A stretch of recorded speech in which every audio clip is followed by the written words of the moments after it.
মালয়েশিয়ায় পুরো মালয়েশিয়াতে বিক্ষোভ চলতেছে, সরকার বিরোধী বিক্ষোভ। অর্থাৎ তারা বর্তমান সরকারকে পছন্দ করতেছে না। কি সমস্যা? সমস্যা হচ্ছে জীবনযাত্রার মান একটু ব্যয়বহুল হয়ে গেছে। হ্যাঁ, কিছু জিনিসপত্রের এই দাম বাড়ছে। তো এই জন্য জিনিসটা ওরা পছন্দ করে না। স্টুডেন্টরা রাস্তায় নেমে গেছে, সর্বদলের মানুষ রাস্তায় নেমে গেছে। তো এত হাজার হাজার মানুষ রাস্তায় নেমে গেছে, অর্থাৎ কোনো টু শব্দ নাই। ওরা জাস্ট ওরা ওদের স্লোগানটা দিয়ে চলে যাচ্ছে। ঠিক আছে, সরকার বিরোধী কিছু স্লোগান এগুলো দিয়ে ওরা সুন্দরভাবে চলে যাচ্ছে। তা আমি চিন্তা করতেছি, এরকম মানুষ যদি বাংলাদেশে জড়ো হইতো কোনো সরকার বিরোধী আন্দোলনে, এতক্ষণে পুলিশের লাঠিচার্জ হইতো, অসংখ্য মানুষ আহত হইতো, অসংখ্য পোলাপান আহত হইতো, কিছু মরে যাইতো। ঠিক আছে, অথচ আন্দোলন, দাবি দেওয়া আন্দোলন কিন্তু এখানেও হইতেছে, কিন্তু এখানে কোনো প্রবলেম নেই। এখানে কোনো পুলিশের লাঠিচার্জ নেই, কোনো মারামারি নেই, কারাকারি নেই, কিচ্ছু নেই। ওরা ওদের দাবি দেওয়া উত্থাপন করতেছে, বাসায় চলে যাইতেছে সুন্দর।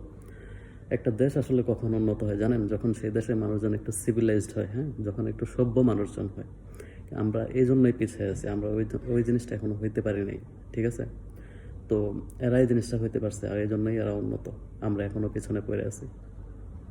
এই যে সরকার বিরোধী আন্দোলন চলতেছে এখানে, আমার মনে হয় সরকার তার ক্ষমতা ছেড়েও দিবে।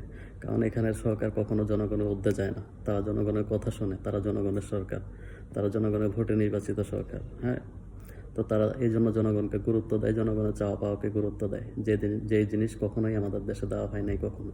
হ্যাঁ, যে কোনো একটা দাবি দেওয়া আন্দোলন মাঠে নামলেই মারামারি, কারাকারি, দুই চারজন কয়েকজন মারা যায়, অসংখ্য আহত হয়, যেটা আমাদের দেশের কালচার। কিন্তু এখানে এরকম না।